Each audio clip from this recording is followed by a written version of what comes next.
Hi guys, what's up? Thank you so much for watching Mostly Sane. I'm Prajakta. Welcome back to another Real Talk Tuesday video. This time it's a little different. It's not my house where I wish it was. It's gorgeous because it's a very special day today. This Real Talk Tuesday video is slightly more precious than the rest that we've had on the channel because today with us we have Sadhguru. Namaskaram. Namaskaram. Thank you so much for joining us here. How are you doing today? Bright and shining, just like the day. I am right now, I am so nervous because in my head, like I've watched so many of your videos and the one thing that really strikes with me when you talk is just your clarity of thought, you know, just the way you speak and every word that comes out of your mouth makes so much sense. So thank you for having all those videos on the internet for people like me to watch and learn from. I have a lot of young people following me.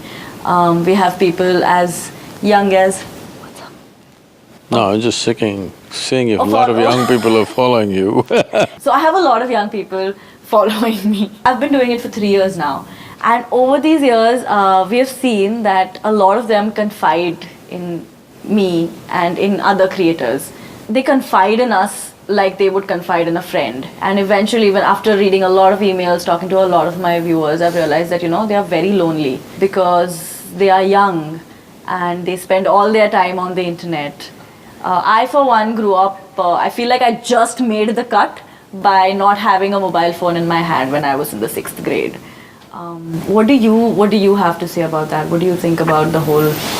See, it's not just today, in every generation, there are some people who find good friends and there are some people who are lonely. Today, at least, even if you don't have a friend close by, you can still feel close to somebody by talking to them on the phone or texting them or reaching out in so many ways, which was completely absent in previous generation. Today, I think most people don't know how to handle their solitude. I'm just saying it's almost like a nervous reaction. It's like smokers, you know, if they have nothing to do, they'll smoke. It's all the cell phone people have become like that. If they have nothing to do, they'll pick up their cell phone and do something. I'm sure they don't have much to say but they're always saying something to somebody. I think one of the biggest losses is that people have forgotten how to handle their solitude.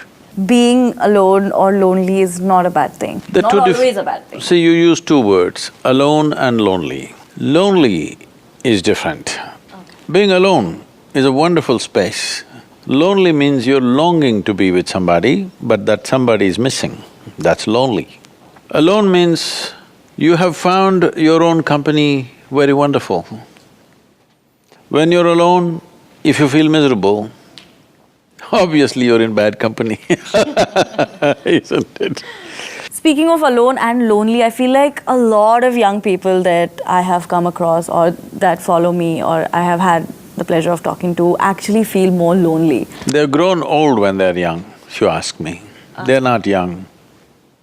If you're young and exuberant, how will you feel lonely? You become like an old person, lonely, neglected.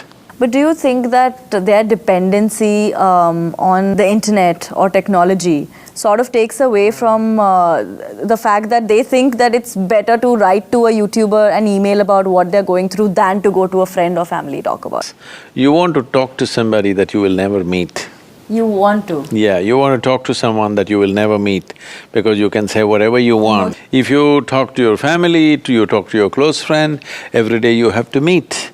And they might have made their own judgments, and those judgments, right, wrong, is not for us to judge now.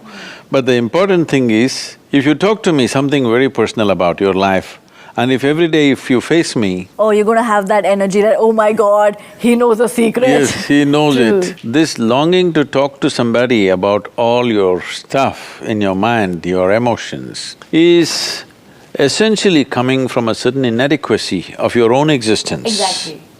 This inadequacy cannot be handled with friendships. Friendship is only a balm, it's not a relief, it's not a solution. It is a balm which relieves you for a while. But You talk to one friend, it may last for a few hours, for a day, but next day again it's there, isn't it? Yeah. So what is it that's missing within one's life is something we have to look at. People have not learned how to handle solitude, they do not understand the value of solitude. It is something anybody who wants to approach something profound in their life naturally seeks solitude, isn't it? Those who do not approach anything profound in their life are always doing ba with somebody. Looking for… It's not only people to fall back on, it's like letting out steam. See, I'd never thought of it like that. In my head, I was always… because I grew up as someone, I still am someone as a person, you ask me anything, I'm gonna answer it. Like, I've never had secrets, or I've never felt like, ooh, I can't talk, I'm not comfortable talking about this to anybody. Like, I've opened up very easily, and I love having conversations, and I love meeting people.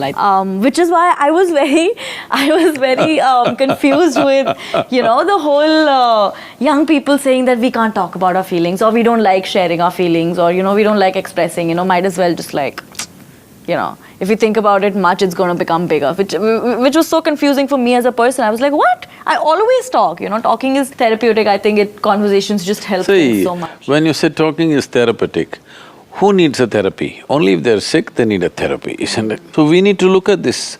Why is this that we need a therapy right now? Because somewhere we have not hit the right lane within ourselves.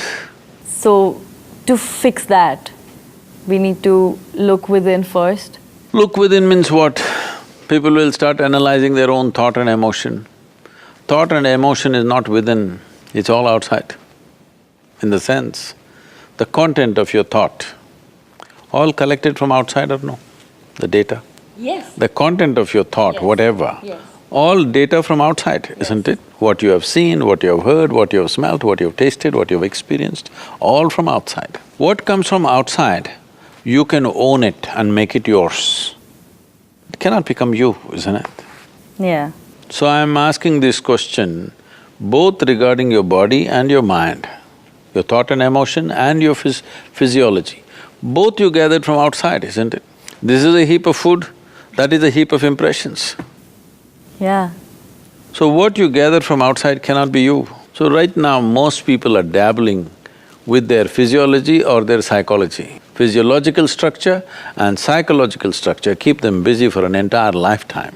If I have to gather something more fundamental must be there, isn't it, to gather that? If that fundamental becomes a living experience for you, then all this therapies is not needed. Finding that one fundamental thing within yourself which will help you get rid of your inhibitions and all of that makes you think you need help or therapy. How do you get there? Most of the time, people are sleeping through their life. When I say sleeping through their life, most of the stuff that's happening with you, physiologically, energy-wise, thought-wise, emotion-wise, is largely happening unconsciously. This morning you woke up.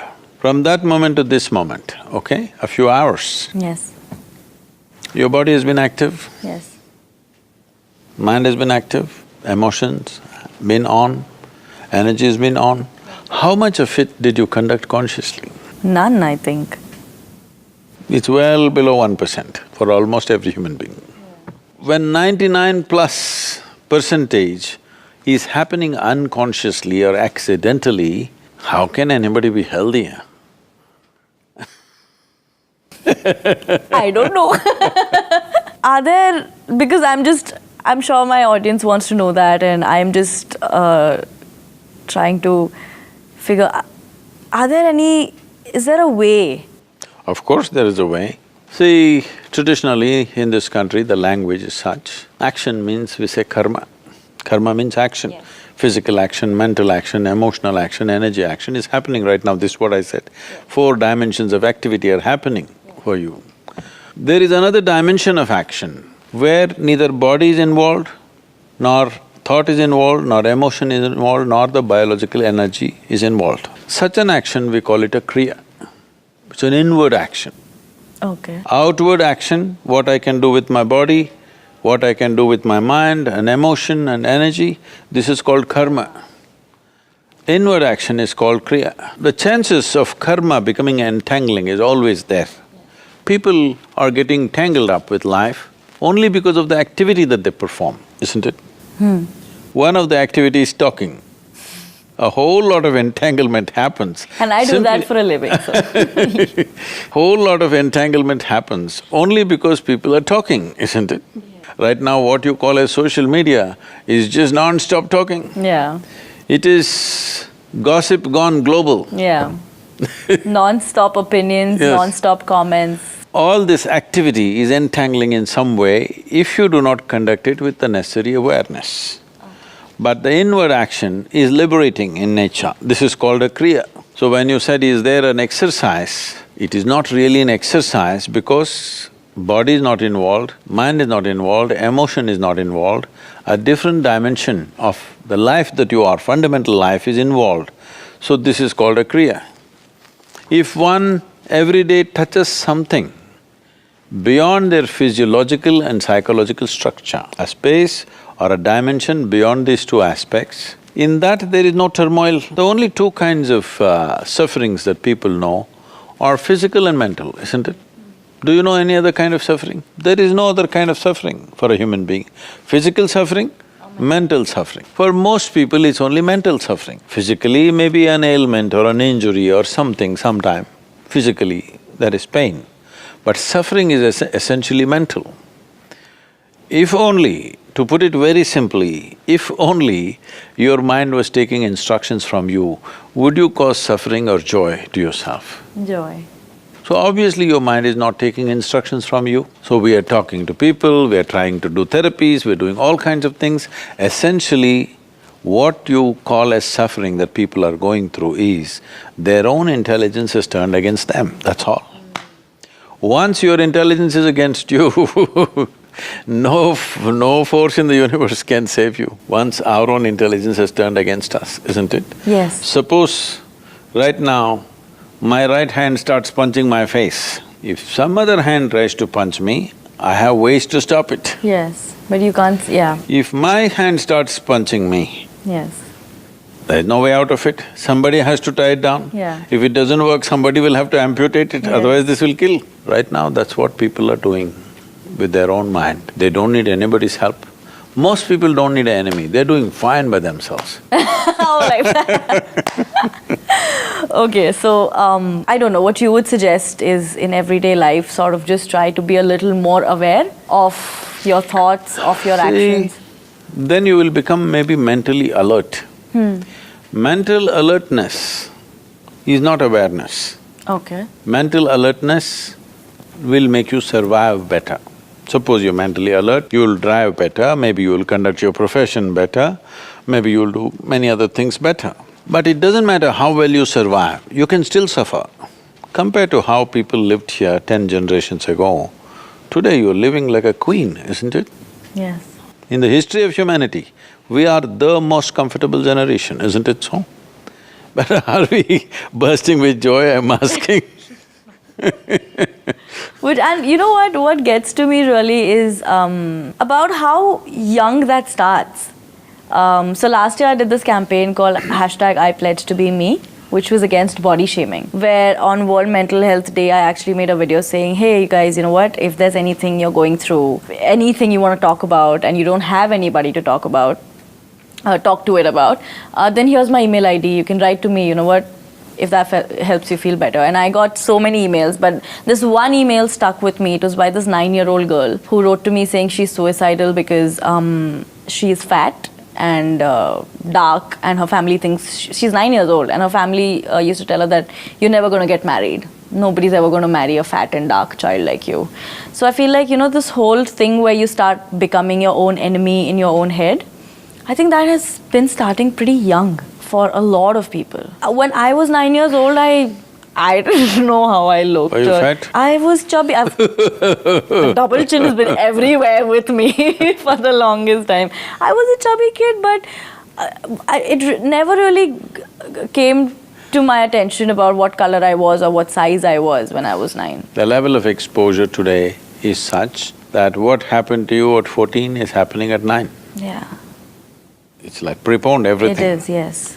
So what happened probably in my generation at 18 happened to you at 14. What happened to you at 14 is happening at 10 or 9 now. So this rush to live… To grow up.